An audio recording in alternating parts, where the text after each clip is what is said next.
नमस्कार विद्यार्थियों, मैं राजेंद्र सिंह। हम एक टॉपिक पर नई चर्चा करने जा रहे हैं। हम पढ़ रहे हैं ईस्ट इंडिया कंपनी के शैक्षिक कार्यों को पढ़ रहे थे। ईस्ट इंडिया कंपनी के शैक्षिक कार्य क्या थे? 1700 से लेकर 1857 तक जो उन्होंने कार्य किए, क्योंकि 1857 में हमारी एक असफल क्रांति हुई और ईस्ट इंडिया कंपनी से ब्रिटिश पार्लियामेंट के पास शासन चला गया। वहाँ से लेकर तो 1857 तक जो काम हुए वो ईस्ट इंडिया कंपनी के द्वारा किए गए कामों पर चर्चा कर रहे हैं। इसमें मैकाले का विवरण पत्र, इससे पहले हम 1813 के आज्ञा पत्र और प्राच पाश्चात्य विवाद पर चर्चा कर चुके थे। अब मैकाले का विवरण पत्र 1835 पर आज हम चर्चा करेंगे। मैकाले को भारतीय शिक्षा मार्ग का पथ प्रदर्शक कहा जाता है। लॉर्ड मैकाले अंग्रेजी भाषा का प्रकांड विद्वान था, एक लेखक था। वह अंग्रेजी साहित्य और पाश्चात्य सभ्यता का प्रबल समर्थक था। अंग्रेजी साहित्य और पाश्चात्य सभ्यता का प्रबल समर्थक भी था लॉर्ड मैकाले। और गवर्नर जनरल की काउंसिल का कानूनी सलाहकार बनकर वो 10 जून 1834 को वो भारत में आता है कानूनी सलाहकार बनकर। लॉर्ड विलियम बेंटिंग जो उस समय गवर्नर जनरल थे, लॉर्ड विलियम बेंटिंग ने मैकाले को जन शिक्षा समिति का अध्यक्ष नियुक्त किया। लॉर्ड विलियम बेंटिंग ने मैकाले को जन शिक्षा समिति का अध्यक्ष नियुक्त किया और उनसे कहा कि 1813 के आज्ञा पत्र में जो शिक्षा संबंधी धारा 43 है, उसका जो विवाद चल रहा है उससे संबंधित कानूनी सलाह देने का अनुरोध किया। और साथ ही उसने समिति के मंत्री को प्राच्यवादी और पाश्चात्यवादी दलों के वक्तव्यों को मैकाले के समक्ष उपस्थित करने का आदेश दिया। मैकाले ने सर्वप्रथम उस धारा 43 के और दोनों दलों के वक्तव्यों को सूक्ष्म अध्ययन किया और उसके पश्चात तर्कपूर्ण एवं बलपूर्वक भाषा में अपनी सलाह को अपने प्रसिद्ध विवरण पत्र में लेखबद्ध करके 2 फरवरी 1835 को लॉर्ड विलियम बेंटिंग के पास भेज दिया। और जो उसमें कुछ बातें कही जो उसकी संक्षिप्त चर्चा आज हम करने जा रहे हैं। मैकाले ने कहा कि इस विवरण में उसने अपने विवरण में कहा कि उसने प्राच्य साहित्य को एक अवैज्ञानिक, अविवेकपूर्ण हास्यास्पद बताया। अपने विवरण में जो प्राच्य साहित्य है उसको हास्यास्पद बताया और कहा कि ये ऐसे गंवारू, अविवेकपूर्ण और हास्यास्पद बातों से भरा हुआ है। वह संपूर्ण प्राच्य साहित्य को अल्प विकसित और गंवारू समझता था लॉर्ड मैकाले। उसने कहा कि एक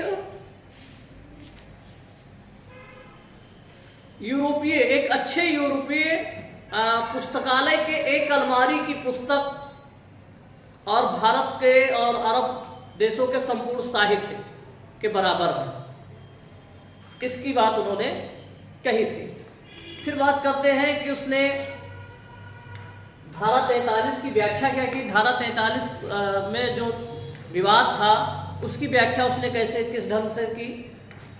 व्याख्या करते हुए उसने कहा कि सबसे पहले 1 लाख रुपए जो व्यय करने की बात कही गई है, इस पे सरकार पर कोई प्रतिबंध नहीं है। वह अपनी धनराशि को अपनी इच्छा अनुसार जहां चाहे तहां उस जगह पर खर्च कर सकती है। जो 1 लाख रुपए है उसके लिए सरकार प्रतिबंधित नहीं है कि वो प्राच्यवादी साहित्य पर करेगी या पाश्चात्यवादी। सरकार फ्री है, वो जहां चाहे जिस पर चाहे वो खर्च कर सकती है, अपने इच्छा अनुसार व्यय कर सकती है। दूसरी, साहित्य के बारे में उसने कहा कि जो यहाँ साहित्य शब्द के अंतर्गत केवल अरबी, फारसी और संस्कृत के साहित्य नहीं आते हैं। यहाँ साहित्य का अरबी, फारसी, संस्कृत के अलावा अंग्रेजी साहित्य भी सम्मिलित किया जा सकता है। फिर उसने विद्वान के बारे में कहा कि भारतीय विद्वान, मुसलमान, मौलवी और संस्कृत के पंडित के अलावा अंग्रेजी भाषा और साहित्य के विद्वान भी इसमें हो सकते हैं। फिर अंग्रेजी के पक्ष में उसने जो तर्क दिया, कहा कि अंग्रेजी के माध्यम से पाश्चात्य ज्ञान विज्ञान की शिक्षा दी जा सकती है और इसको शक्तिशाली समर्थन भी इसका किया। मैकाले ने भारतीय भाषाओं का अध्ययन करने के लिए पूर्णतया निरर्थक बताते हुए लिखा कि यहाँ ये भारतीय भाषाओं का अध्ययन करना बिल्कुल निरर्थक है। उसने कहा कि भारत के निवासियों में प्रचलित देशी भाषाओं में साहित्यिक तथा वैज्ञानिक ज्ञान कोश का अभाव है और ये इतनी अविकसित हैं तथा गंवारू हैं कि जब तक इनको बाह्य भंडार से संपन्न नहीं किया जाएगा तब तक इनमें किसी भी महत्वपूर्ण पुस्तक का सरलता से अनुवाद नहीं हो सकेगा। इसके लिए उसने कहा था। इस प्रकार अरबी, फारसी और संस्कृत को अध्ययन क्षेत्र से बाहर निकालकर मैकाले ने अंग्रेजी को उनकी अपेक्षा अधिक समृद्ध बताया और उसके अध्ययन के पक्ष में अपने तर्क प्रस्तुत किए। जो उसके अध्ययन के पक्ष में अपने तर्क प्रस्तुत किए, उसमें पहला तर्क ये था कि अरबी और संस्कृत की तुलना में अंग्रेजी अधिक उपयोगी है क्योंकि यह नवीन ज्ञान की कुंजी है, इससे नए ज्ञान को प्राप्त किया जा सकता है। दूसरा तर्क उसने दिया कि अंग्रेजी इस देश के शासकों की भाषा है, शासकों की भाषा है, भारत के उच्च वर्ग के लोगों के द्वारा बोली जाती है और पूर्वी समुद्रों में व्यापार की भाषा बन सकती है। तीसरी बात उसने कहा कि जिस प्रकार लैटिन और यूनानी भाषाओं से इंग्लैंड में और पश्चिमी यूरोप की भाषाओं से रूस में पुनरुद्धार हुआ है, उसी प्रकार अंग्रेजी से भारत में होगा। चौथी बात उसने कही कि भारतवासी अरबी और संस्कृत की शिक्षा की अपेक्षा अंग्रेजी शिक्षा के लिए अधिक उत्कंठित हैं। पांचवी बात कही कि भारतवासियों को अंग्रेजी का अच्छा विद्वान बनाया जा सकता है और हमारे प्रयास इसी दिशा में होने चाहिए। और छठी बात उसने जो कही कि अंग्रेजी की शिक्षा द्वारा इस देश में एक ऐसे वर्ग का निर्माण किया जा सकता है जो रक्त और रंग से भले ही भारतीय होंगे लेकिन रुचियों में, विचारों में, नैतिकता में और विद्वता में अंग्रेज होंगे। ये उसने तर्क दिए अंग्रेजी भाषा के पक्ष में। उसने कहा कि प्राच्य शिक्षा पर धन खर्च करना मूर्खता है, इसको तुरंत बंद कर दिया जाना चाहिए। इनके स्थान पर अंग्रेजी भाषा के माध्यम से शिक्षा प्रदान करने वाले संस्थाओं को सहायता दिया जाए, समर्थन दिया जाए।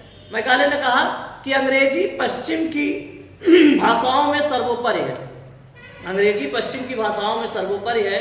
जो व्यक्ति अंग्रेजी भाषा जानता है वह उस विशाल ज्ञान भंडार को सुगमता पूर्वक प्राप्त कर लेता है जिनकी विश्व की सबसे बुद्धिमान जातियों ने रचना की है।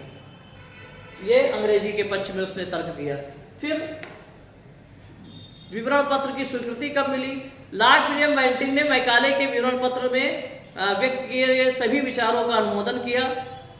तत्पश्चात 7 मार्च 1835 को एक विज्ञप्ति जारी की और सरकार की शिक्षा नीति की घोषणा कर दी और कहा कि शिक्षा के लिए निर्धारित संपूर्ण धन को सर्वोत्कृष्ट प्रयोग केवल अंग्रेजी की शिक्षा के लिए ही किया जा सकता है। ये इसने घोषणा कर दी। अब इसको हम दूसरे तरह से समझना चाहें तो मैकाले ने एक जगह बैठकर भारतीय इतिहास के बारे में, भारतीय दर्शन के बारे में, ज्योतिष के बारे में, चिकित्सा के बारे में बहुत सारी चीज़ें, मनगढ़ंत चीज़ें अपने रिपोर्ट में लिखी, जिससे लॉर्ड विलियम बेंटिंक प्रभावित हुआ और उसने नई शिक्षा नीति की घोषणा कर दी। यहाँ कहा कि यहाँ के इतिहास में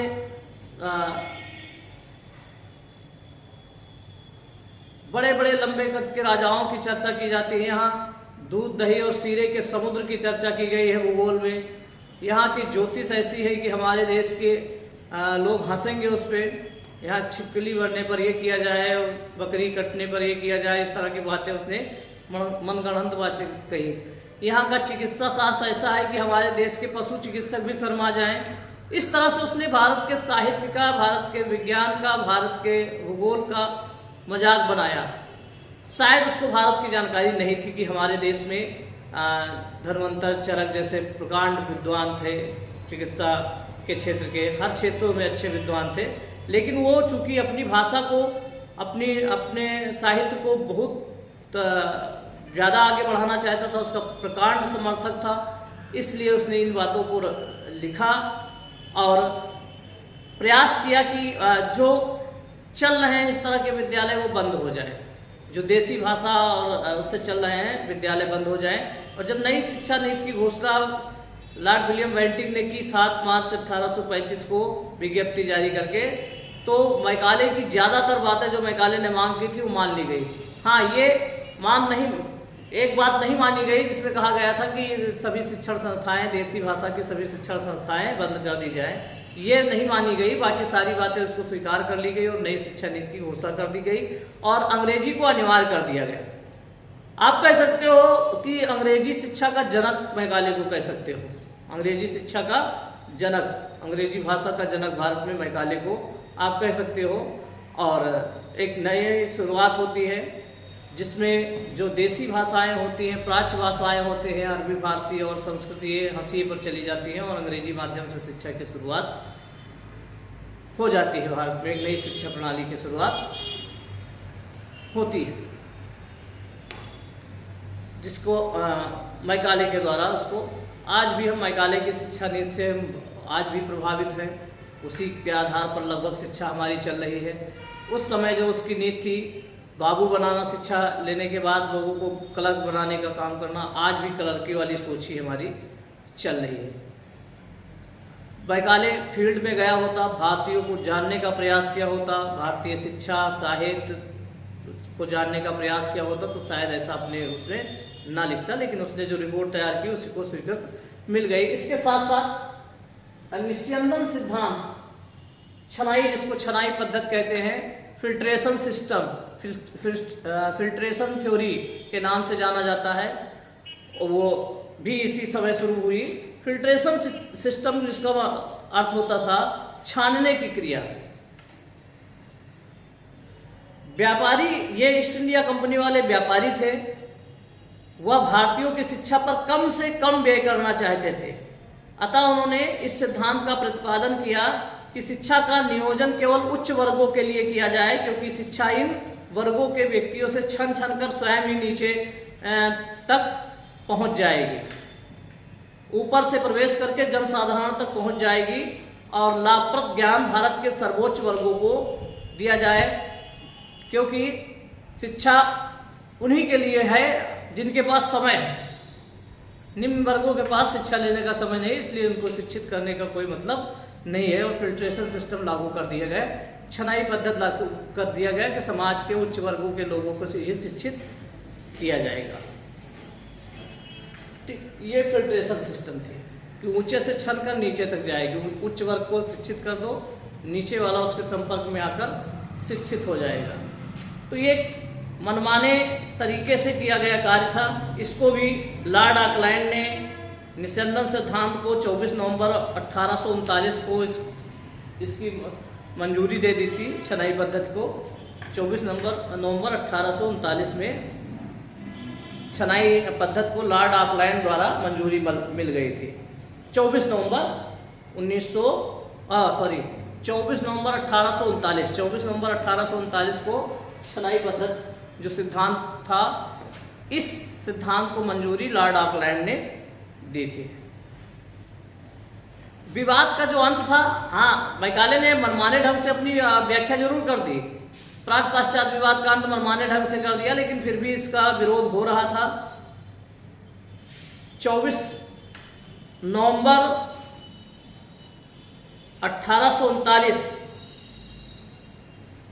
को लॉर्ड ऑकलैंड ने अपने विवरण पत्र का प्रकाशन किया और इसमें कहा कि जो प्राच्यवादी हैं उनकी शिक्षा के लिए 31,000 रुपये अतिरिक्त धनराशि दी जाएगी, और ऐसा बोलकर उसने यहाँ पर प्राच्यवादियों को खुश करने का प्रयास किया, जिससे पाश्चात्य विवाद का माना जाता है अंत हो गया। ठीक, तो ये मैकाले का विवरण पत्र संक्षिप्त रूप में। आगे हम 1854 का 4 सूत्र का घोषणा पत्र पढ़ेंगे, जिसको जेम्स ने अंग्रेजी शिक्षा का मैग्ना कार्टा भी कहा है, शिक्षा का महाधिकार पत्र भी कहा जाता है।